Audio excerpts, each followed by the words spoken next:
Well, hi guys. This is Don again with Just Lover. This is kind of weird today, but this is going to be my second installment for today. This is part 5 of Just Lover. Thoughts on how to not just live in, but glorify God in the middle of a bad marriage. If you want to contact me, my contact info is resource, the number 4, Christ at gmail.com. Resource for Christ at gmail.com. Excuse me. This is part 5. I'm kind of excited about today. I'm kind of excited about this.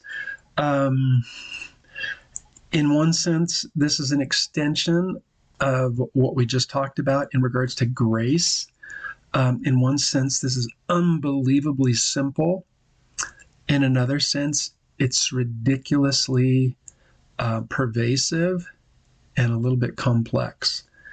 And basically what it is accepting the bad with the good. Accepting the bad with the good. When a person is massively broken, they look for perfection or even demand perfection in order to make up for their brokenness. And it's much easier to demand perfection from somebody else than from myself. There's these weird old songs, nothing from nothing is nothing. You got to be something if you want to be with me. Billy Preston, I think. You got to be something if you want to be with me. And so I'm a mess. I can't fix me. So you have to be perfect in order to make up for my faults. Wow. Okay, so again, think through the relational iceberg. At the top of the water, above the waterline, it's going to be, you are not fulfilling me. You are not satisfying me. But look at the criteria. I'm a mess. I'm broken. And it's your job, my open quote, bad, close quote, wife, to make me feel better. No, it's not even remotely possible. Our only completer, our primary need meter is Jesus. And then that's even difficult because that's a resting in, not a performing for. Majority of us are attempting to gain our okayness. I don't believe in the concept of self-image. Maybe we'll talk about that later. We are attempting to gain a sense of satisfaction and fulfillment through our performance rather than resting in Jesus's performance for us. It is finished. But because we're not doing that, that's the why of the below the water scene. Because we're not doing that, we're demanding it of our bad wife. That's completely sinful. Luckily, grace covers that. But let's pray real quick. We'll get into it. Jesus, thank you so much for loving us. Thank you that you care a lot about marriage. I think it's in different ways than we do, but thank you for that. We need your help. Ask for your supernatural life living through me during these little talks to help these guys who are taking the time to listen. So love you. Thanks for listening, and I will talk to you later. Okay, here it is. I'm going to probably be doing a lot of reading today, but that's okay. Here we go. This isn't heaven. It's not utopia. It's not even Disneyland. We live on what some have called planet death. At best, we are two broken people working through our brokenness in broken ways on this broken planet. I'm going to do a little caveat here. There's a really good chance that during this little presentation, you're going to want to be thinking about her rather than you. Please don't do that. This is not about her, even if I say something that makes it sound like it's about her, because I'm going to put some stuff in there about our open quote, bad, close quote wives. This is about us, okay? So while living on our broken planet, working through our broken relationships and our broken ways, we're just lucky that she hasn't strangled us. Okay. Most of us guys are not good at relationships. We'd like to think we are, but we're not. Some of us sadly think because we think we're good at sex, we're good at relationships. Here it is. Sex is not love and sex is not relationship. It may be a small facet of it, but we make way too high a priority of our feelings. We make way too high a priority of sex. Sex in a relationship, if we're trying to make it the foundation of, that's like a Twinkie burger. It's a hamburger made out of a Twinkie. Maybe exciting and there may be a rush, but it's not foundational. It's not going to last. There's going to be a crash. Okay.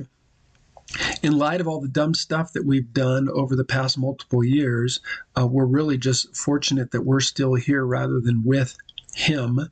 I remember my mom, because I had an abusive father, I remember my mom coming out of the kitchen where she had this gigantic cast iron frying pan. And my dad must have done something. All I remember her saying is holding this frying pan up going, "You got to sleep sometime." So anyway, just something you want to watch out for. Long story made short, nothing is perfect on planet Death. That's why perfectionism, the inability to accept the bad with the good, is so devastating in our open quote bad close quote marriages. Okay, the inability to accept the bad with the good is called perfectionism. Why? Because there's no such thing, obviously, as perfection. Actually, the striving for perfection is actually a sign of sickness. There's a huge difference between attempting to do our best, biblically speaking, moving towards trusting Jesus. Here it is. Here's a sign of maturity with Christianity. Our ability to rest in and rely on, depend on Jesus more and more and more. He must increase, I must decrease. That's a sign of Christian maturity.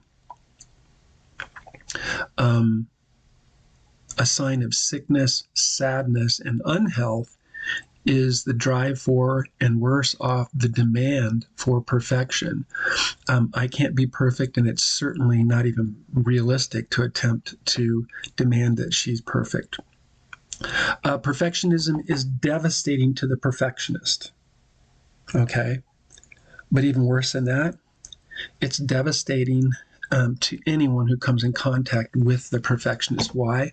Because the same drive, dictates, and demands that the perfectionist places on themselves, they will place on anyone else that they come in contact with, especially, please listen, especially those who they were expecting to get a sense of okayness from.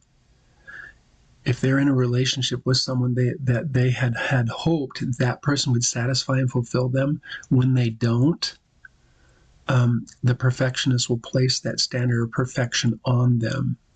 The perfectionist has a tendency to, when they first meet the person, to believe that they're perfect. If they weren't perfect, the person wouldn't hang out with, the perfectionist wouldn't hang out with them. The sad part is everybody can seem perfect until you get to know them. Once you get to know them, they're just human. Once you get to know them, they're sinners. So that creates a problem. Okay, here's a little, analogy. Perfectionism demands that the relational peas can't touch the relational potatoes. If they do, the entire relational plate has to be thrown out. Even though there's pork chops, gravy, and carrots on the relational plate, along with the perfectly good peas and potatoes, because the two touched, the open quote bad close quote has been tarnished, and the good, has tarnished the good, and now everything is bad. That's perfectionism. They can't touch. I know that's a little bit weird, but hopefully that works. The perfectionist feels perfectly good when they're doing good, at least in their mind, and perfectly bad when they do one bad thing. And even worse, if somebody catches them. If what they did gets exposed, oh my goodness. Oh boy. There is very little, if any, middle ground. No middle ground. There's this very strict This is right, this is wrong, nothing in between. The perfectionist has a tendency to blame and condemn that person who initially, kind of like what we talked about before, blame and condemn that person who initially looked perfect but is now no longer perfect because their weaknesses, foibles, faults have been exposed. The perfectionist will have a tendency to blame and condemn in that you lied to me, you misrepresented, etc., etc., etc. And so the perfectionist will either attempt to initially fix by they believe they're actually doing the person, the imperfect person. In our case, it will be our open quote, bad, close quote wives. The perfectionist will think they're being helpful by constantly pointing out faults. Proverbs says, the person who continually points out faults is going to lose the friendship. I don't know the verse, but it's there. Okay, but the perfectionist thinks they're being helpful by pointing out faults. Most of the time, fixing comes in the form of pointing out faults, holding resentments, and reminding the less than perfect other that their many perceived, again, from the perfectionist perception, failings need to be changed. Ready? Change occurs best in an atmosphere of love and acceptance. Why? Because that's the environment that God gives us. Love and acceptance. I love you. And it isn't because you have your act together. It's because Jesus has his act together. And I look at you through the lens of what Jesus Christ did for you on the cross. Isn't it amazing how patient God is with all of our sins? Amazing. The throwing away comes in the form of divorce, affairs, comparisons with past, previously perceived perfect others, the ones who got away.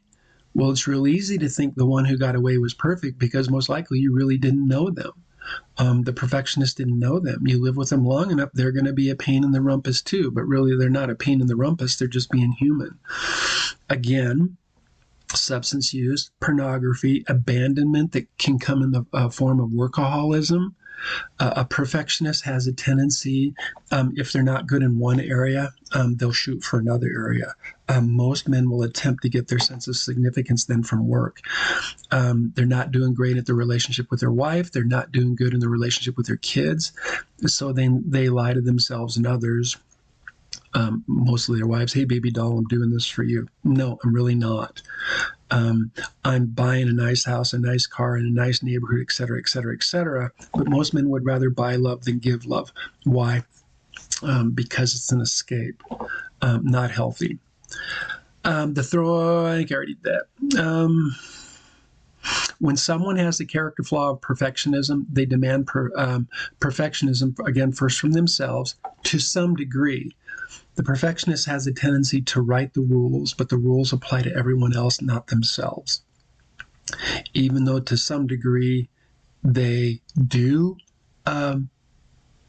keep the rules, they usually keep the rules when people or significant others, loved ones, wives are watching. When they're not watching, they've already tried. They can't keep the rules, so they have a tendency to live a shadow life. But because they're watching, and in our case, our bad wives are watching, they'll stick that perfectionistic standard on them. Again, the problem with perfectionism, you can't attain it. It's impossible.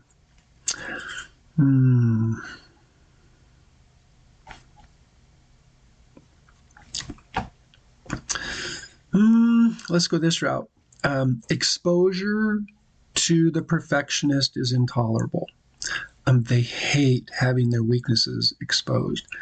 And then when they are exposed, they have a tendency to create conflict to keep the other imperfect other who saw their imperfection off balance. So they'll have a tendency, if the perfectionist gets caught, they'll have a tendency to point out faults in the one who saw their faults in order to keep them off kilter. So they're actually on defense because the perfectionist is putting his perfectionistic standard on them. The maxim is, if you point out my problem, I make you the problem. If you point out my problem, I make you the problem.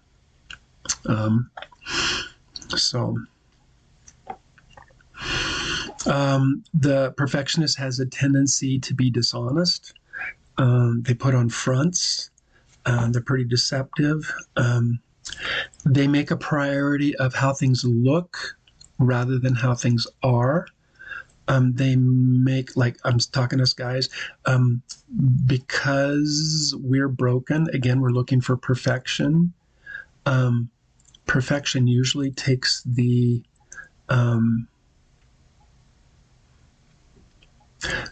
it's external. We get focused on butts, boobs, and hairdos and dress and hair, blah, blah, blah, because that's easy to look perfect. You can't make the inside look perfect because it's not perfect.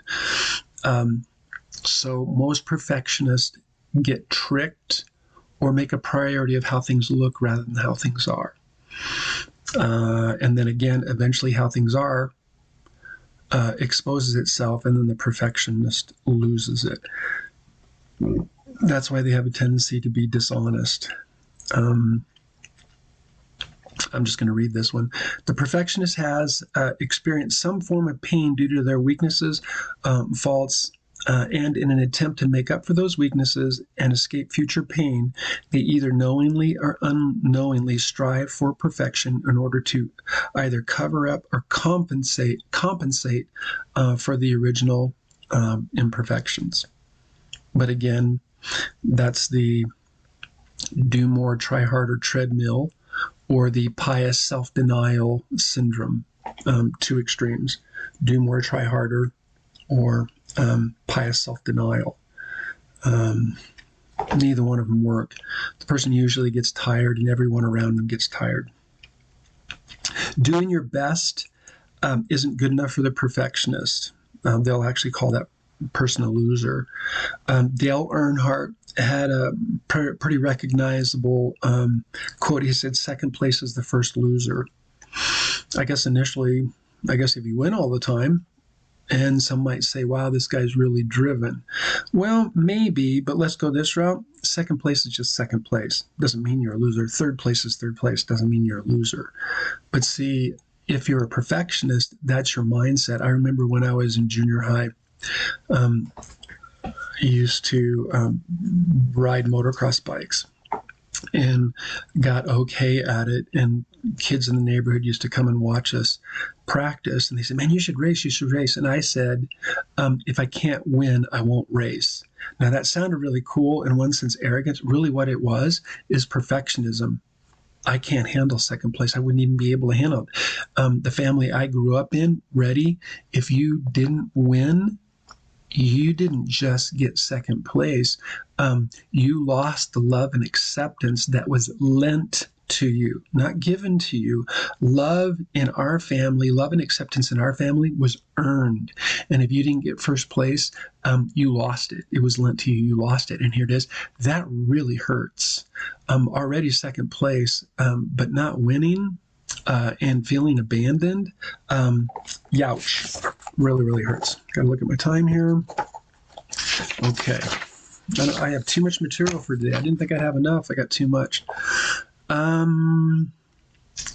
don't think I'm going to go a lot into this but I will say most professionals, especially in my background of counseling, most would blame it on parenting.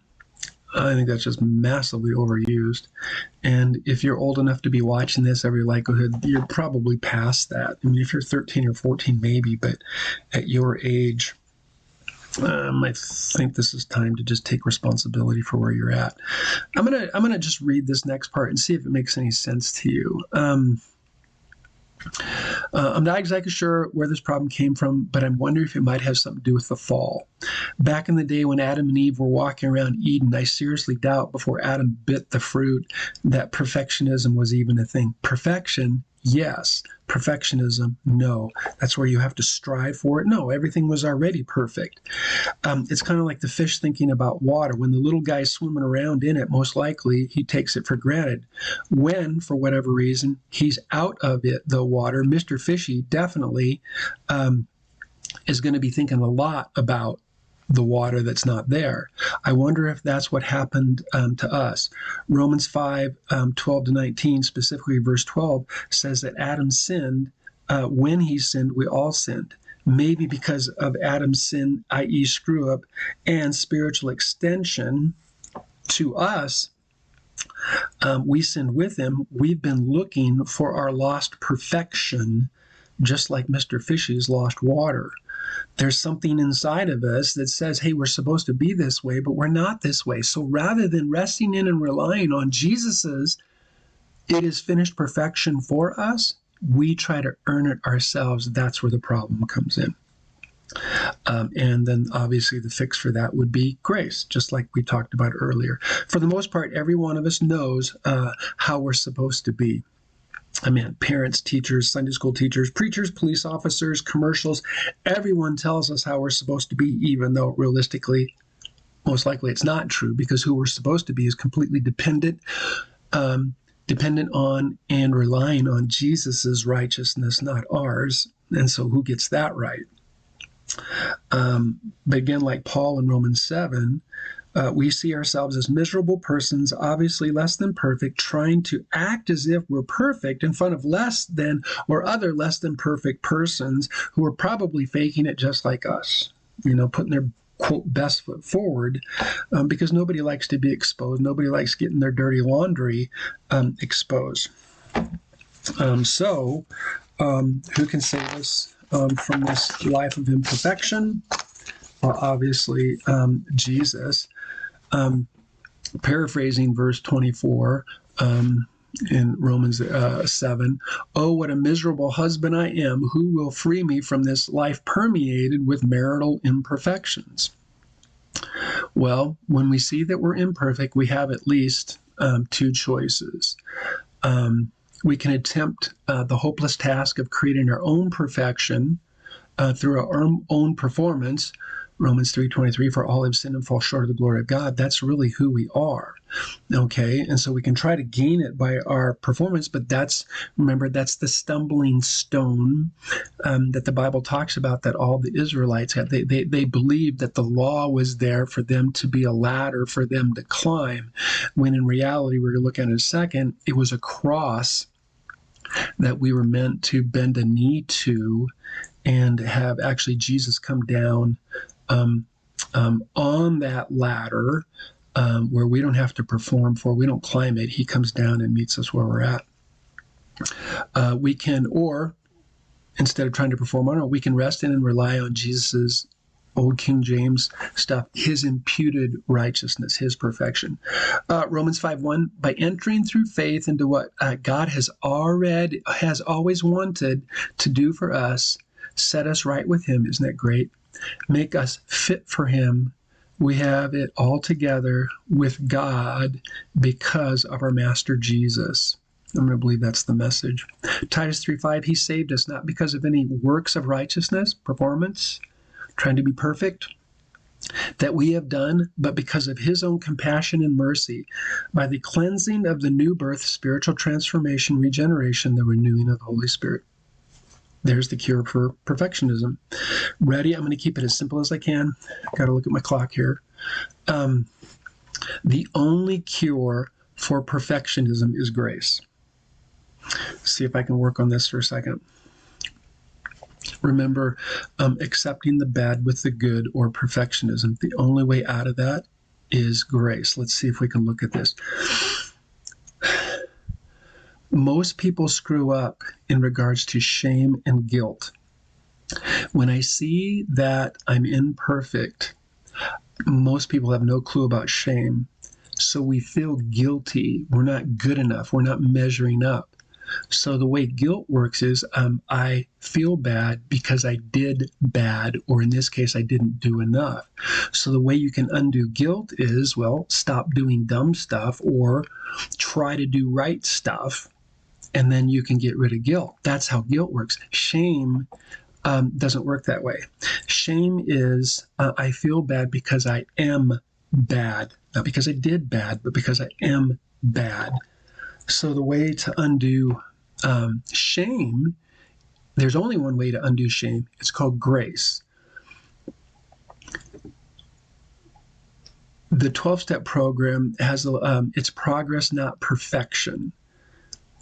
And even they don't get it right. They kind of get the feeling that their attempts to undo their guilt or shame isn't working. They just get really tired. So it's progress, not perfection. Let's just take perfection out of it, but just keep trying. No. The only way out of shame is grace. It must come in gift form only. I love you just the way you are, not the way you should be. Or I love the Jesus in you, not the way you are. That's grace. Why? It completely gets rid of the treadmill. It completely gets rid of the striving. There's no more striving to do. I love you just the way you are, not the way you should be. You are pure and holy and without fault. That's not based on my performance. That's based on what Jesus did for me. Gift form only, grace. Now, that's how we get rid of I'm imperfect, I'm not good enough. That's not well, it can be a guilt thing, but but there's therefore no condemnation. So yeah, I can feel a sense of guilt, but if I doctrine myself out of that, he says there's no condemnation. And the shame thing, yes, I'm a complete mess, but he says I'm pure and holy and without fault. He says I have imputed righteousness. I'm okay. I'm legally okay with Jesus. So even that's not in there. And I got 3 minutes left. So does that make any sense? So this is no strings attached, gift form only, takes that sequence of performing out. Why? Because I can't perform. My only way out of it is marinate in the undeserved favor, the unmerited favor of grace. And when I start to marinate in, rest in God's amazing grace, ready? It makes it easier for the people around me to live with me. Why? Because I am learning to accept and rest in Jesus's grace, and I can pass it. Remember, you can't give what you don't have, not even to yourself. So if you're a performer, you place the performance standard on your open quote bad wife. When you start to experience and rest in God's it is finished grace, I love you just the way you are, not the way you should be relationship, when that starts to take place, now I have something to give. I pass on the love and acceptance, the for free, no strings attached, love and acceptance from Jesus onto my bad wife. And ready? When I start to realize that God loves and accepts me just the way I am, isn't it interesting that my bad wife doesn't seem so bad? I'm actually start to feel unbelievably grateful that she actually stays with me because I've been such an idiot. Stuff like that. Where am I at for time? Oh, still got 2 minutes. So I'm going to say this again. The only way out of perfectionism is grace. The only way to accept the bad with the good, grace. Same thing God extends to us, we extend to our bad wives. I have lots of other stuff, but I think that's it. I hope that works for you. Trying to think of grace.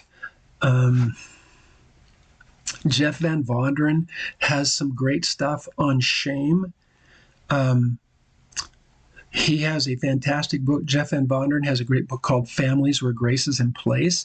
Jeff Van Vonderen and Dave Johnson wrote a book on spiritual abuse. That would be another one on grace, and probably the Bible. Okay. Love you guys. Thanks for listening, and we will catch you next time.